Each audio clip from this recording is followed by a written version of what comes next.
आपके सिलेबस का 10वां टॉपिक सर्द जंग।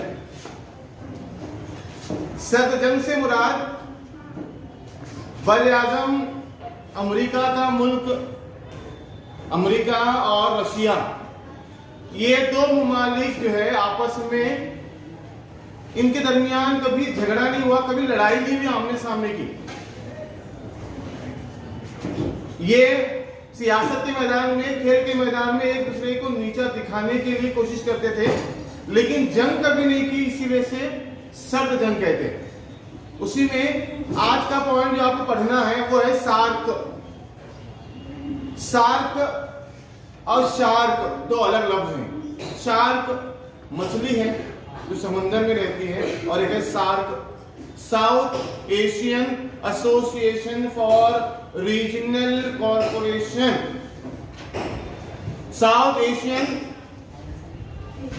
एसोसिएशन फॉर रीजनल कॉर्पोरेशन, यानी जुनूबी एशिया, जुनूबी एशिया की ये तंजीम है जिसमें हिंदुस्तान, पाकिस्तान, बांग्लादेश, भूटान, श्रीलंका, मालदीव और नेपाल जो साउथ एशिया में आते हैं, ये तमाम ममालिक इसमें शामिल हैं। इस तंजीम का मकसद, इस तंजीम की क़यादत में बांग्लादेश के सरबरा जियाउर रहमान 1981 में बांग्लादेश के जो सरबरा थे, राष्ट्रपति थे, उनका नाम है जियाउर रहमान। वो जियाउर रहमान की क़यादत में और उनकी रहनुमाई में जो है ये सार्क, इस तंजीम का तस्वुर पेश किया गया, जिसमें अभी नाम जो बताया आपको मैं, हिंदुस्तान, पाकिस्तान, बांग्लादेश, भूटान, नेपाल, मालदीव, श्रीलंका वगैरह ममालिक इसमें शामिल थे। क्या मकसद था? सार्क तंजीम के कयाम के पीछे मकसद इन इलाकों में, यानी मैं अभी जिन मुल्कों का नाम बताया हूं, उन ममालिक में हमाजहत तरक्की को बढ़ावा देना और यहां जो कारोबार चलता है मंशियात का, ड्रग्स का, उस कारोबार को रोकना, बैनुल अक़वामी सतह पर एक दूसरे की तरक्की की राह हमवार करना। इसके अलावा बैनुल अक़वामी सतह हो या सूबाई सतह पर हो या मुल्की सतह पर हो, इन इलाकों में लोगों की तरक्की के लिए, उनकी फलाह व बहबूदी के लिए जो इदारे काम कर रहे हैं, उन इदारों की इमदाद करना। इन इलाकों में ऐसे इदारे जो लोगों की भला व बहबूदी का काम कर रहे हैं, उनके लिए मदद फराहम करना। इस मकसद के लिए जियाउर रहमान ने, जो बांग्लादेश के 1981 में सदर थे, उन्होंने ये तस्वुर पेश किया ताकि इन इलाकों में तरक्की की राह हमवार की जाए। 1981 में कोलंबो में मीटिंग हुई, श्रीलंका के कोलंबो में मीटिंग हुई। दूसरी मीटिंग 1983 में हुई, दिल्ली में हुई, जहां खारजा सेक्रेटरी, हुकूमत के कोई वजीर शामिल नहीं थे इसमें, गवर्नमेंट की तरफ से जो है सेक्रेटरी, हर मुल्क के सेक्रेटरी जो है इस मीटिंग में शामिल हुए थे, और उन्होंने एक ऐसी तंजीम के कयाम का तस्वुर को मंजूरी दी गई थी दिल्ली की 1983 की मीटिंग में। उसके बाद ढाका में एक मीटिंग हुई 1985 में, 2 साल के बाद ढाका में। ढाका बांग्लादेश की राजधानी है, सदर मुकाम है। यहां पर सार्क इस तंजीम के कयाम को मंजूरी दी गई, यानी सार्क इस तंजीम की बुनियाद 1985 में ढाका में रखी गई। क्या है वो? South Asian Association for Regional cooperation. South Asian मतलब जनूबी एशिया की तंजीम जो काम कर रही है किसके लिए?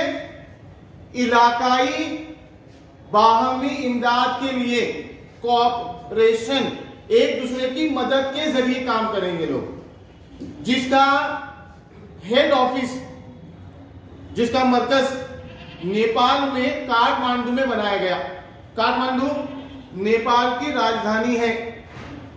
सार्क इस तंजीम का मरकज, उसका ऑफिस नेपाल में बनाया गया, जिसमें 7 ममालिक शामिल थे। उसमें हर एक मुल्क को जो है सदर का, सेक्रेटरी का ओहदा दिया जाएगा, हर मुल्क को बराबर बराबर। 3 साल के लिए सेक्रेटरी का चुनाव होगा।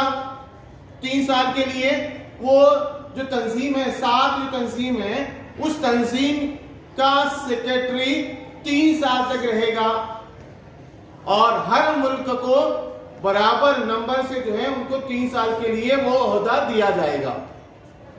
क्या मकसद था सार्क इस तंजीम का? मकसद नंबर 1, बाहमी ताउन को बढ़ावा देना, हमाजात तरक्की और एक दूसरे के साथ ताउन को बढ़ावा देना, नंबर 1।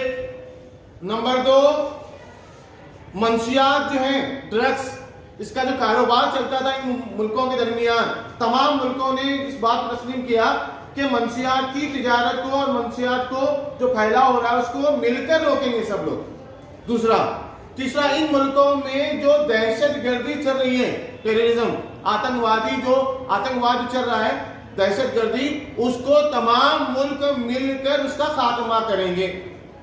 इसके अलावा बैनुल अक़वामी सतह पर दुनिया के दीगर ममालिक के मुकाबले में सब लोग मिलकर तरक्की की राह को हमवार करेंगे, ये 7 मुल्क जो हैं। इसके अलावा इन इलाकों में ऐसी तंजीमें जो लोगों की फलाह व बहबूदी का काम कर रही हैं, मुल्क की तरक्की का काम कर रही हैं, ऐसे तमाम तंजीमों की मदद की जाएगी। ठीक है। सार्क इस तंजीम के सामने कुछ मसाइल दरपेश थे,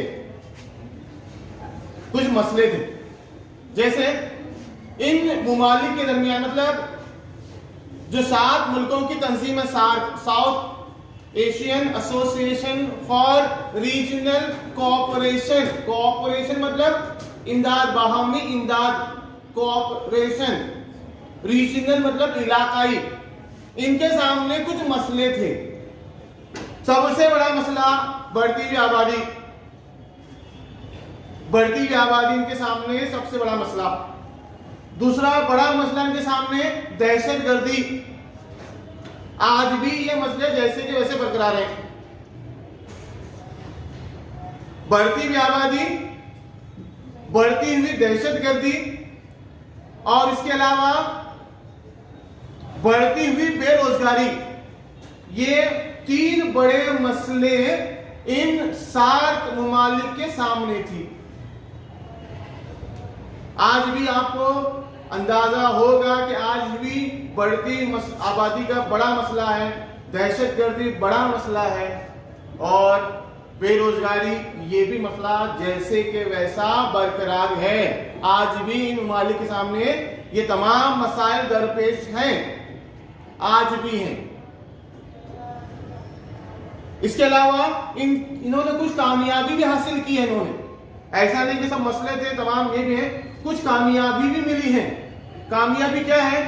इन्होंने ढाका में ज़िराअत पर मुनहसिर बीजों पर रिसर्च करने वाला इदारा इन्होंने कायम किया।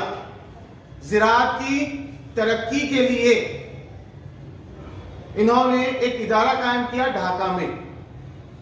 इसके अलावा आब व हवा, मौसम की मालूमात देने वाले सैटेलाइट वगैरह, उनकी एक ऑफिस, उनका एक मरकज बनाया गया ढाका में। सेहत के मुतालिक बेदारी कायम करने के लिए इन तमाम मुल्कों में सेहत पर ध्यान देने के लिए एक और बड़ी कामयाबी मिली। इस्लामाबाद में एक बड़ा मरकज कायम किया गया। यानी सार्क का जो मकसद था इन तमाम मुल्कों में तरक्की। अब तरक्की में क्या आता है, मैंने कहा सिर्फ तरक्की काम में नहीं, तरक्की में क्या आता है, अच्छी सेहत, ज़राअत, किसानों की फलाह व बहबूदी, किसानों का तरक्की करना, फसल की पैदावार में इजाफा करना, ये भी शामिल है।